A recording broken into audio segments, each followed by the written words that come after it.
Are you a real estate investor looking to sharpen your skills or a newbie looking to become one? You're in the right place. Welcome to Where Should I Invest? Real Estate Investing in Canada with your host, Sarah Larbi. Welcome back to another episode, and listeners, this is going to be another special where Dean Curtis, my guest from today, myself, we are going to be speaking about what's happening in the real estate world. And I wanted to bring Dean in because he is, my go-to person when it comes to short-term rentals, Airbnbs, cottages. And we just wanted to we're not drinking wine because this is 10 a.m. On Good Friday right now that we're recording this, but we're drinking coffee and pop. Yeah, I got my Coke anyways. But Dean, welcome to the show. How are you doing? I'm doing great, Sarah. How about you? Good. How is everyone in your family doing throughout all this chaotic COVID social isolation? Yeah, everybody's doing good. I got 3 kids at home. 2 of them are boys, so not much has changed for them. They're locked in their bedrooms, doing the same thing they always did, playing video games. But my daughter, she's going a bit stir crazy, so she's quite social. It'll be nice when this is all over and she can get out with her friends again. Yeah, absolutely. And I will just preface this as well, and I do this with all of our special uncensored episodes. These are our opinions, so you don't hold us to it. If you don't agree with them, that's totally fine. But we've gotten a lot of great feedback from you guys at home listening to this, that you like this type of just conversation, candid openness. So we're going to keep doing them, and Dean is going to provide some great opinions and insights. I am sure of that. So, well, I hope so. Just a quick background. I know you, but what can you tell the audience about what you're doing right now, and why you're the right person to be talking to me about short-term and Airbnb, because I know you are. All right, sure. So going back about 7 years ago, we bought our first cottage, and just kind of with the thoughts of renting it out occasionally on the side and hopefully getting close to enough money to cover the costs. And it went spectacularly well. We had all kinds of rentals, and I thought, my gosh, I'm on to something here. So a short time after that, a piece of land became available on the same lake. I bought that land. We built another cottage on that lake. So long story short, over the next couple of years, we ended up joint venture partnering with 2 or 3 other families. So we had ownership in 5 cottages. And then other families started to notice what we were doing and had us actually manage their properties. So at one point, we were up to 13 properties that we were managing and looking after. Since that time, and I'm happy, I'm an open book on it. I'm happy to discuss it if you want. But since that time, a lot of our properties, especially the ones that I owned, were located in a township that were that we're starting to look hard at the whole short-term rental, whether they should be allowed, not allowed. It was a long fight. It was about a 2 or 3 year fight. It eventually got to the point where my lawyer was saying, look, we could continue to fight this and you might end up winning, but it could cost you upwards of $100,000 to $200,000 to fight this. So at that point, we waved the red flag for that township. So I ended up selling the properties in that township. There's lots of other townships that are short-term rental friendly, and we're looking around at buying in those other townships. Actually, I just closed on a vacation rental cottage April 1st, which I know bad timing with all this going on. But anyhow, yeah, so we ended up selling in that township. And because I ended up selling most of my properties in that township, I thought it was a good time to give up the management portion as well. So I sold the management part of the company, and so I no longer manage for other people.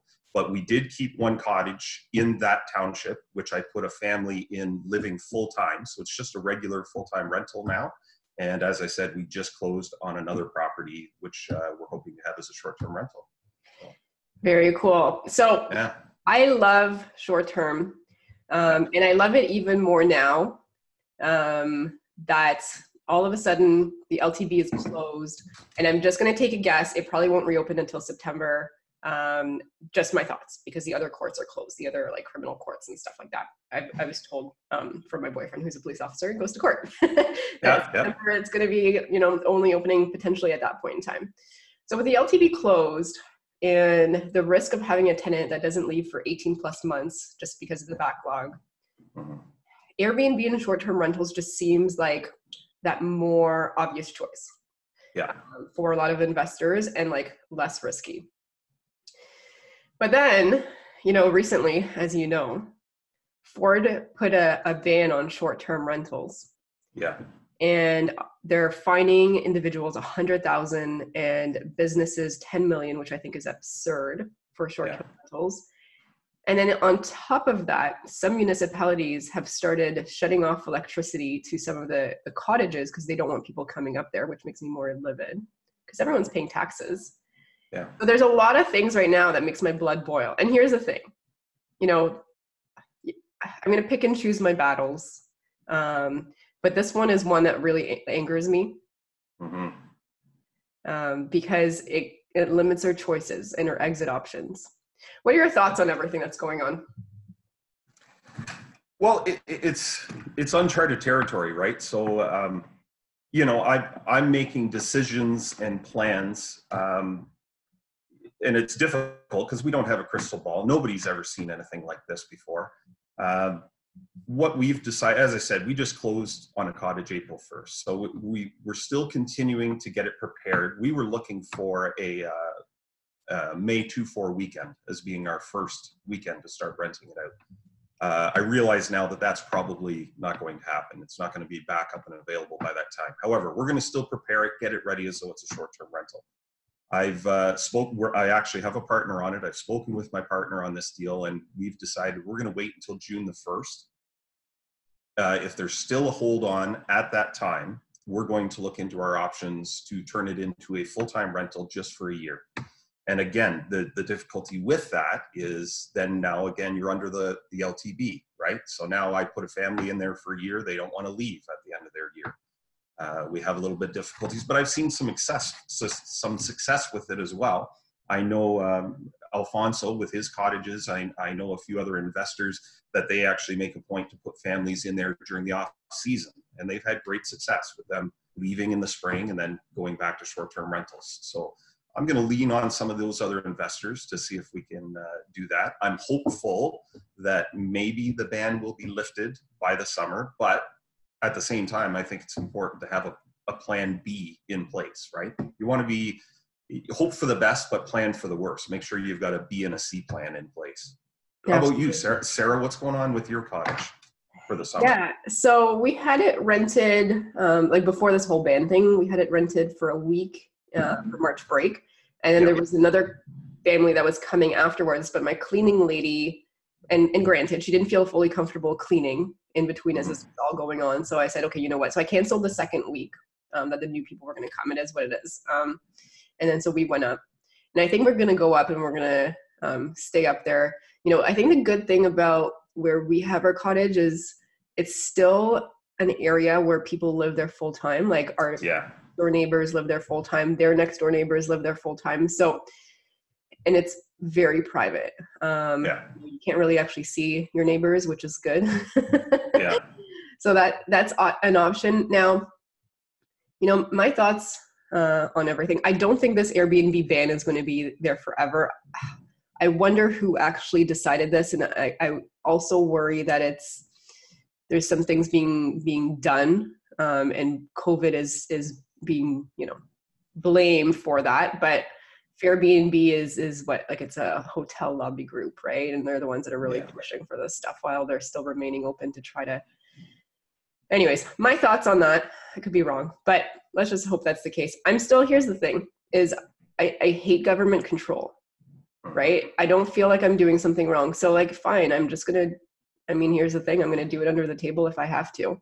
I probably won't rent it until May 2-4 regardless, but we have friends that want to rent it and that's just going to be it. Like at the end of the day, do they want it above board or do they want it below board?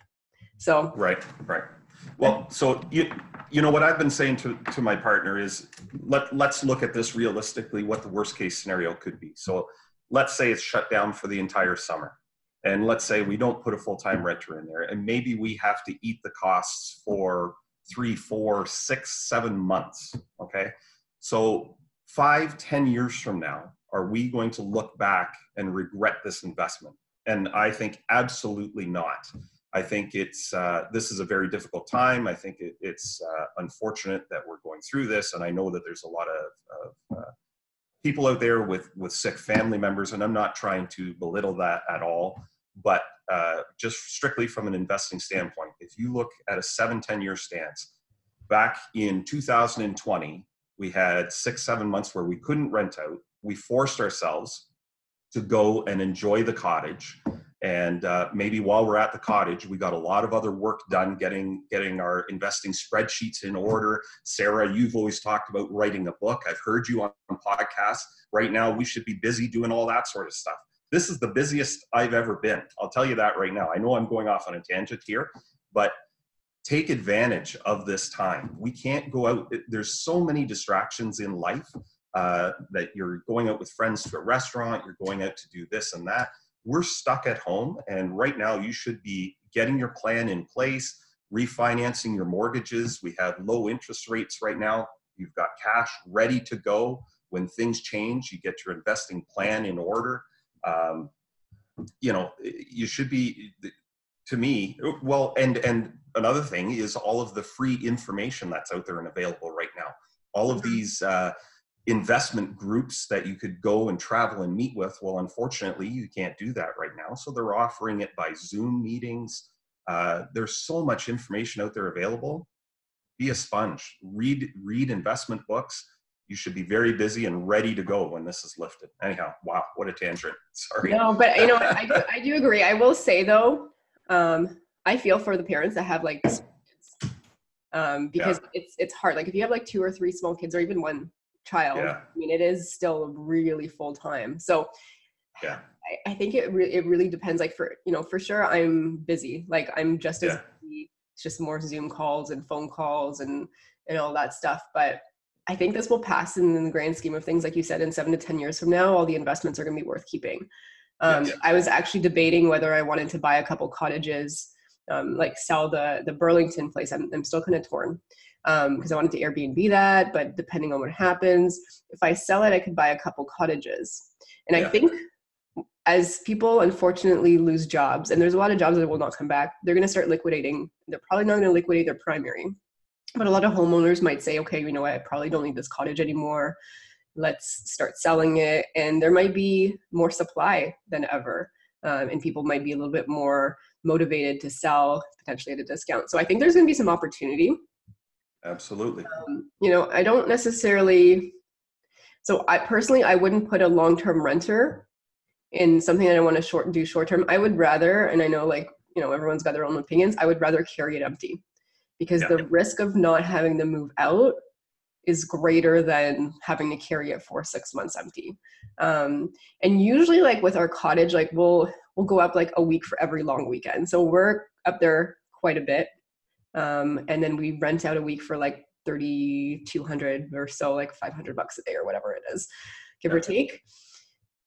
And we don't need to rent it that much, right? To break even. So I would rather just rent it to friends and it'll be less than what I'm used to getting, but just the risk of putting somebody that doesn't leave. And I know Alfonso has done it successfully and it can be done, but I don't know, that's like, I got to weigh the pros and cons.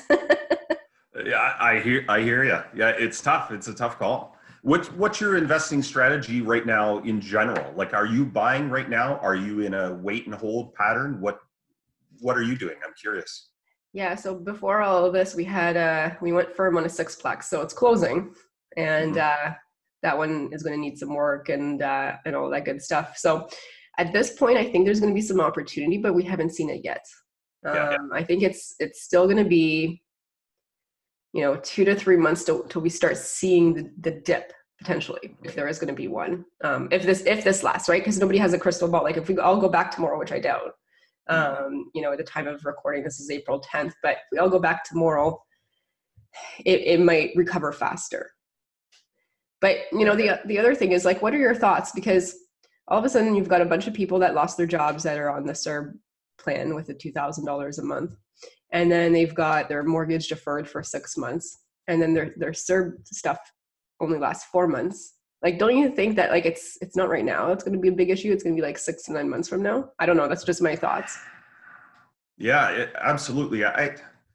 So I don't know if I'm naive, but I just have difficulty believing that we're still going to be, I think the need is going to be there to get the economy back up and running. So I think certainly, you know, the World Health Organization is recommending to keep things shut down right now. We're seeing in China that they're starting to open things back up again. I'm not sure that we can control this right around the world unless the world is on the same page and completely shuts down for 3 weeks all at the same time.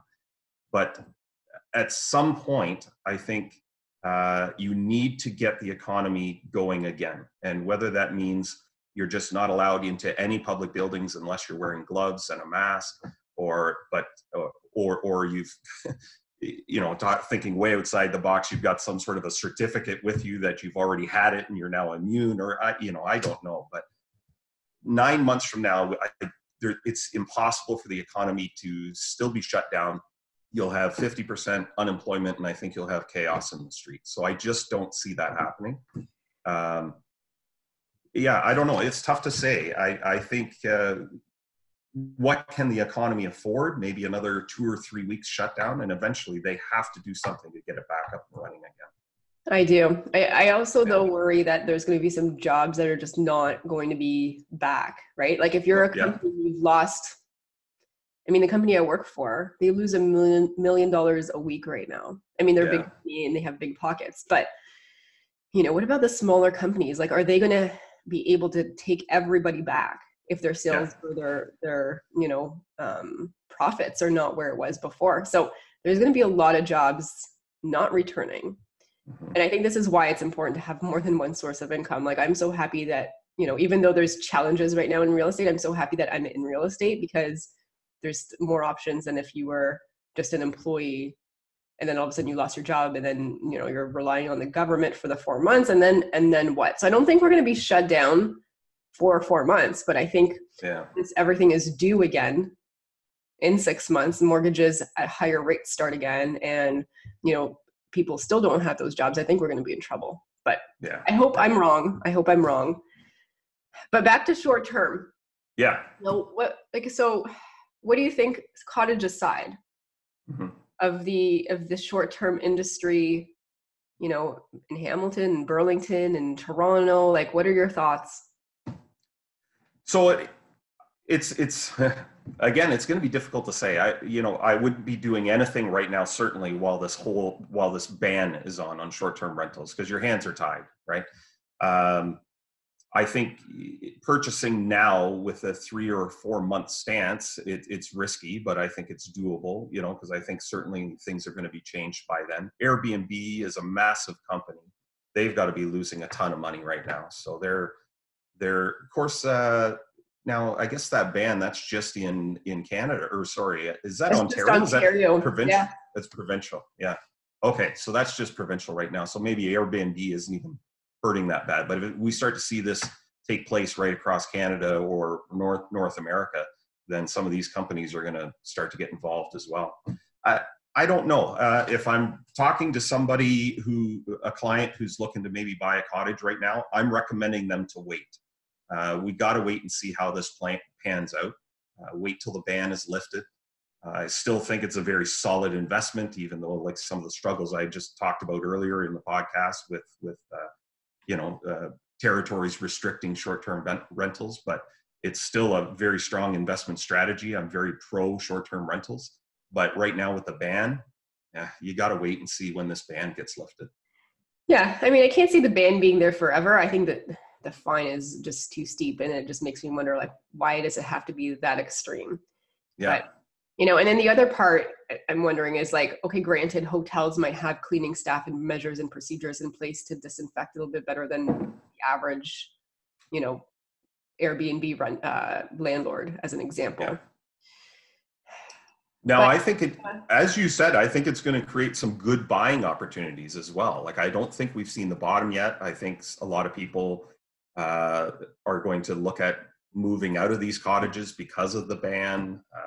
You know, it's too much of a struggle looking after the cottage when they can't rent it out. So I think there's going to be some good buying opportunities, and we just got to wait to see a little bit of a dip in the market, and then it's time to jump in. Yeah, absolutely. 100%. What do you think of the municipalities right now, or the townships that are banning people going up to their cottages? See, I think that's crazy. Like this cottage, so the other ones that I had before and this new one that we're closing on now sounds very similar to yours, where there's a lot of full-time residents in the area as well. So there'd be no way, there'd be an uproar from the citizens, because there's a lot of people living there. If they started shutting off hydro and banning you from coming there, I find it hard to believe that they're going to be able to enforce that, because maybe it's part of my social distancing. I'm here in the city and I've got people all around me. Well, I want to take my family to my secluded cottage to do my part to stay away from other people. And you're going to restrict me from doing that? I don't know. I find that hard to believe that they're going to be able to enforce that. Yeah. And then still expect us to pay taxes for it. You know what I mean? Well, exactly. Right. So, yeah. It's going to be interesting. And I get their point of view. Like if they have a hospital with like 4 beds, I was reading one of them. I mean, I can't remember which township it was or which area. But okay, the hospital has 4 beds. I get it. Or their grocery store doesn't have a whole lot of groceries available. Fine. I get it. But then discount the taxes, and they shouldn't have to pay taxes for the next 3 months at that point. Well, right. I mean, they're claiming we're going to be a burden to them, but that's what our taxes are paying for. I pay taxes in that township so that I can access their services. If I need the fire department, if I need the hospital, that's what my taxes are paying for. So, yeah, I don't know. It's interesting. Matt was thinking of just moving his address over there. So just like if ever they start like stopping people as you're going up there, just be like, we're going home. Interesting idea. Yeah.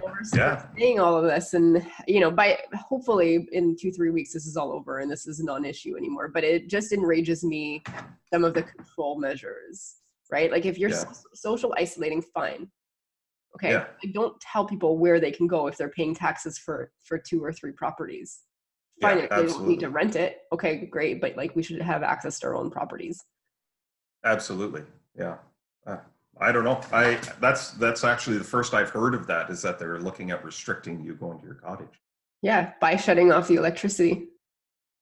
So it's weird. It's weird. There's a lot of weird stuff, and like there's a lot of changes. Every day is a new story. Like every day there's something coming up. Like yesterday, I think it was like Scotia, no more use of HELOCs for down payments, and like there's all this stuff coming. Yeah. I saw some restriction on financing for certain people, self-employed, real estate representatives, and there was a whole bunch of occupation categories where they were going to take a harder look at you before approving for a mortgage. So yeah, you're right. It changes every day. I was watching the news every day, and it's driving my wife crazy because it's just all negative all the time. So I gotta make sure I walk away once in a while. I know it's hard, and then you get into the Facebook stuff, and then all of these like landlord tenant groups and all of the back and forth. And I'm like, okay, I got to get out of this too. But it's important to also, just because there's so many changes, to still know what's going on, so that you can shift your business over and say, this is how I'm going to, position this property now that we have this and this and this that's changed, right? So like example, like my Burlington house, I wanted to Airbnb it, but depending on, when it's done and what happens, I'm either going to carry it and I'm not going to long-term tenant in there, or I'm just going to sell it and then just get ready to purchase a couple more cottages. Yeah. I think that's smart. One of my worries is, again, like looking back 3-5 years from now and missing an opportunity, right? Like I keep thinking, I think it was Warren Buffett that says, buy when others are fearful and be fearful when everyone else is buying, right? It's greedy, yeah. So, yeah, exactly. Yeah. So I'm screwing up that saying, but anyhow, you get the idea. But that's something I'm worried about, is all of a sudden, we're sitting here holding our cards close to our chest. We're waiting. And then all of a sudden, if things start to turn, then we're fighting with everybody trying to buy properties And maybe we look back 5 years from now and say, why didn't we buy more then, right? Oh, you definitely will. You fast Yeah. forward 5 years, like at any point in time, 5 years later, that's going to be Yeah. exactly what you're going to say. Why did I sell? Why didn't I buy more? Yeah. Why didn't I hold on to these instead of panicking? Absolutely. Yeah. Yeah. Yeah. So I like looking to other investors that have been doing this for like 30 to 40 years, because they've lived through a few of these crises in the past, and so it's nice to kind of to pick their brains and follow their lead and see what they're doing. Yeah, absolutely. I had a couple people that have been investing for a while on my podcast, and we were talking recently. But it just goes to show you to prepare for the good and for the bad, right? And there's a lot of investors that haven't been prepared for this downturn. Yeah. Which now all of a sudden they're like, okay, crap, like if my tenants aren't paying me rents, then I have to defer my mortgages. I have no buffer, as an example. Or, Yeah. they didn't refinance enough in time to have equity there available. And now all of a sudden they're fighting the uphill battle with tons of applications. So the wait time is huge, and like appraisers are actually not appraising as high anymore. Right. On purpose. But it's interesting. So like, just going back to short term, like what do you think your strategy, is going to be in this next year or the next 12 months? Like, well, I should tell you too, like, were you aware we were looking at a property in Costa Rica? oh my God, that's like my next thing too. I was thinking, Yeah. okay, let's talk about that. So what happened? So we went, of course, before all this, we went looking around in Costa Rica. There's a housing development down there we are very super excited about, and we've put a down payment on a lot there. Now, since that time, we're negotiating the price back and forth, and of course, COVID-19 coming out. So we still haven't walked away. And in fact, we've negotiated a better price because of all this stuff that's going on. Right now, the paperwork's with the lawyers and the accountant. Our deposit is fairly small. Like we're doing it with partners. So we've got like 5,000 down, 10,000 down total. So it's still, we could still walk away, but I don't know, like we're again with a long-term vision, and I know travel is getting hammered right now, but with the vision 5-7 years from now, I don't want to look back and go, oh my God, why didn't we go ahead with that? Because we would have got it at such a great price. So we're still looking, unless there's a red flag comes up from the lawyer or the accountant, we're still looking to go forward with that. So it's a building development.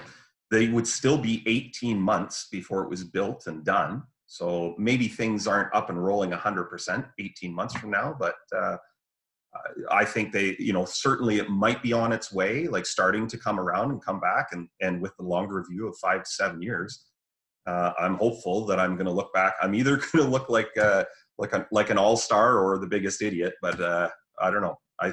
We're probably going to go ahead with it. So.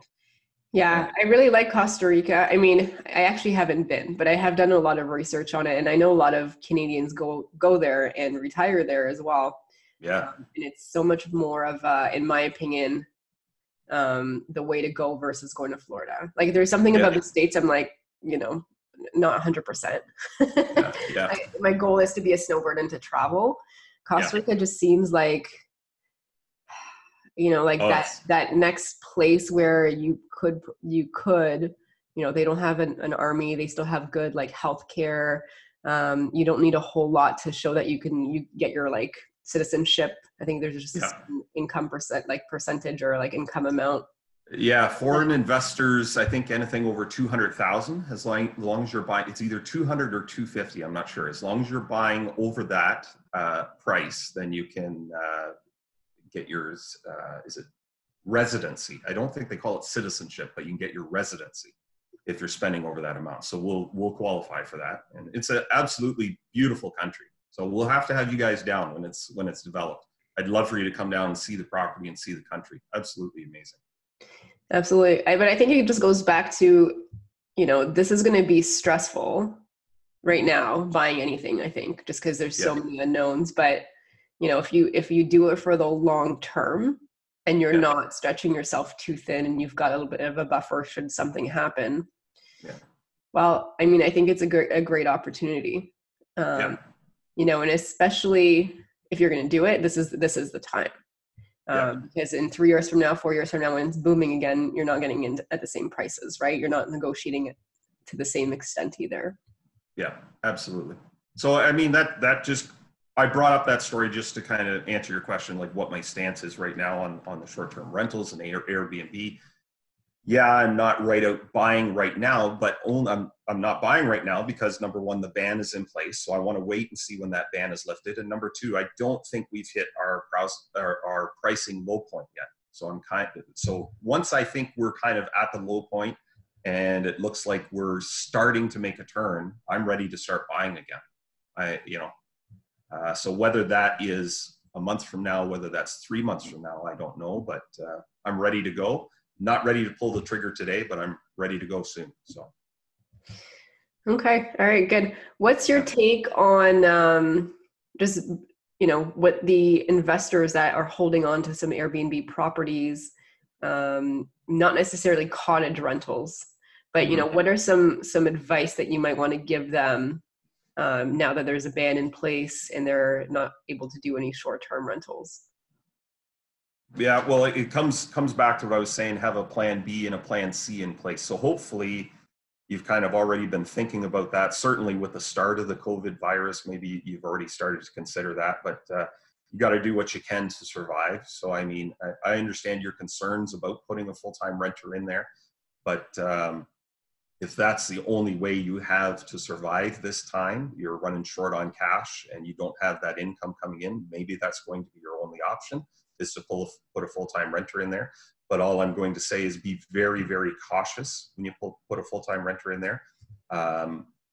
Just make sure that they've got a steady job that is not prone to be cut with this whole virus thing. If they're a waitress or working at a movie theater, maybe that's not going to be your best choice right now for someone to rent your property. But yeah, if you have access to, and again, thinking with the long term, if you have access to cash at all, if you need to refinance a property, if you have to pay a mortgage for 4, 5, 6 months, make those mortgage payments without any income coming in. Really, right now, if you had to pay 10 grand out of your pocket so that you can keep that property, and with a 5 or a 7 year look, I think that'll be a little blip in the radar. So I don't know. That's the only options I really see is maybe to look at it that way, either a full-time renter or get some access to cash by pulling out equity to try and cover your costs. Mm-hmm. What about you? What are you thinking? Well, short-term is like 28 days or less, right? Yes. So I probably would still leave it on Airbnb, Mm-hmm. and I would just advertise it for more than 28 days. But I would say just double check what the rules and regulations are, because everything's changing every day. Mm-hmm. But that is what it is, right? It's not banning Airbnb, it's banning short term. So if somebody wants to move in for like 4 to 6 months, I would make them go through Airbnb, because I can get paid everything up front. And then I can claim damage deposits if they leave and damage the place. So I just wouldn't do it.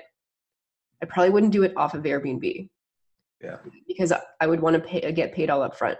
For me at this point, I'm going to leave stuff vacant unless I'm 110% sure that it's the right tenant.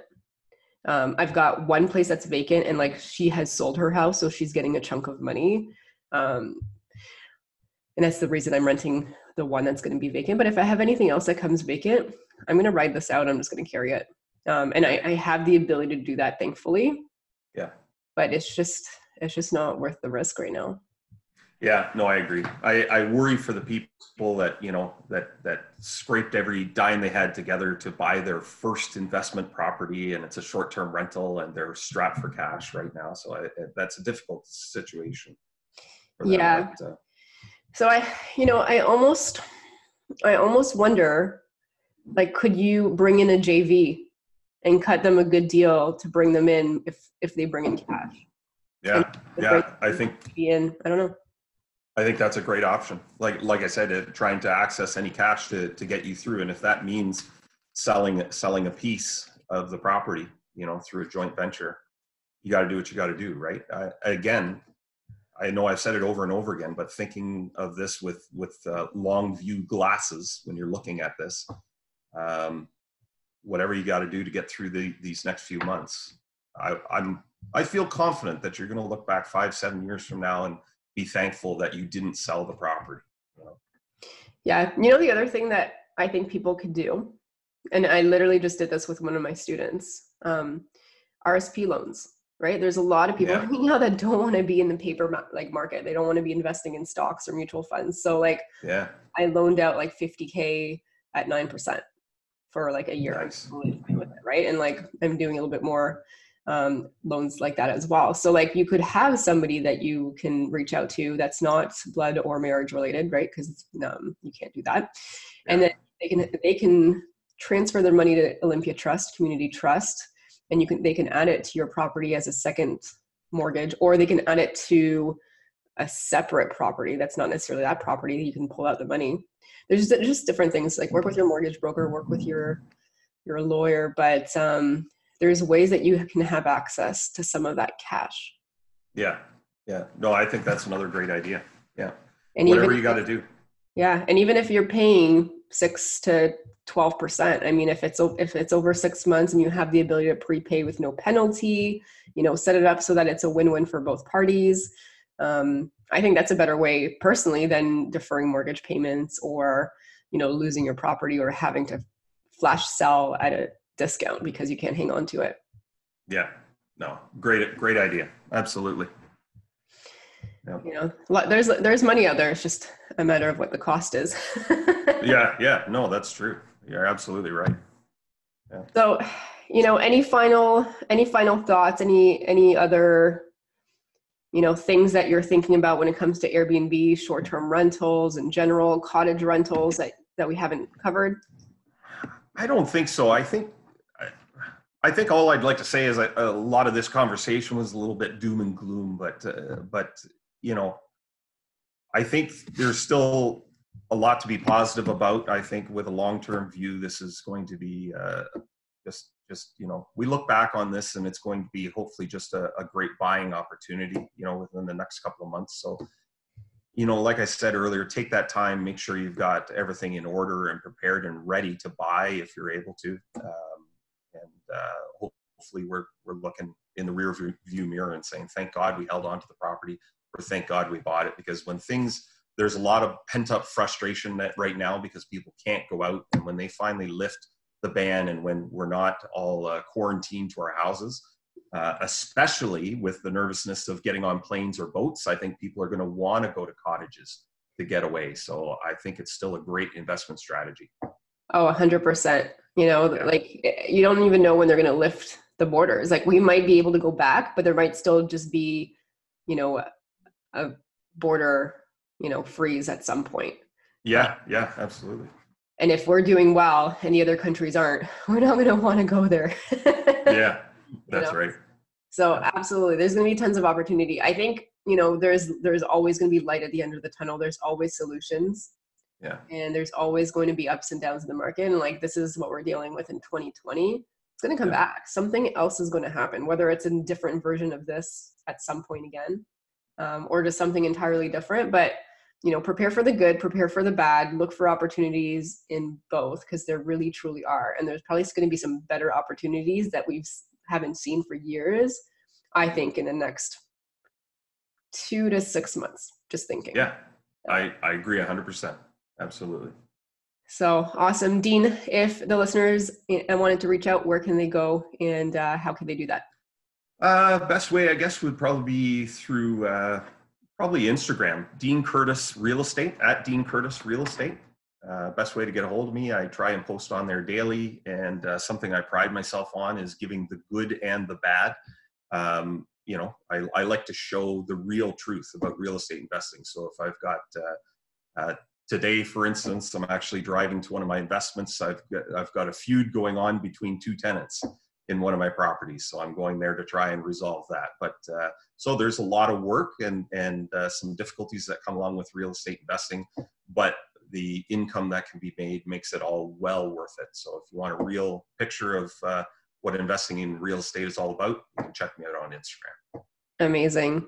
And I will second that. I think we're in the positions that we are today because we are in real estate, right? Yeah. If my job left tomorrow, I mean, I wouldn't, it is what it is, right? I wouldn't necessarily need to go and call the government and rely on that $2,000 a month, because that's not a lot of money at the end of the day.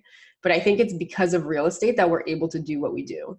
And it's because of real estate that we're, in this position, because we have other sources of income. And I think it is really important to, if you haven't started and you've just lost your job, really work on this. Will come back again. Or, even if it doesn't, you never know when you're going to lose your job in general, when you're going to get sick, when you're just going to want to retire early. So plan for all of those things, and just keep control over your finances, your financial outcome, your income sources. They say, 3 sources of income most millionaires have, or more? 3. Oh yeah. Multiple sources of income. Absolutely. So that's the way to do it. So find minimum 3 sources of income. Real estate absolutely has been amazing. At the end of the day, health, family first. And as long as that's good, then let's start working and helping you guys listening to this to get out of the rat race, to really be able to say, I've got a nice cushion. If something happens for 6 months, I can still survive. I can still keep going. And this will end, right? This will end. And unfortunately, we might forget about how bad this was for some people. But we have to remember there's good and there's going to be bad, and it's going to come back. So prepare. If you're not prepared today, prepare for the next one. And you'll be in great shape. So Dean, thank you so much. Listeners, thanks for tuning in again. And enjoy your family, your time. Try and do something that you wouldn't have been able to if you were in the busyness of your regular lives before. Just a little something, right? It doesn't have to be crazy accomplishment, but just something that you're proud of, maybe a little bit every day. Because this is a hard time for everybody, but we'll all get through it. Thank you so much, Dean. Thanks, Sarah. Take care. Be safe. Thanks so much for listening to Where Should I Invest with your host, Sarah Larbi. Make sure to listen in next time. We'll catch you on the next episode of Where Should I Invest?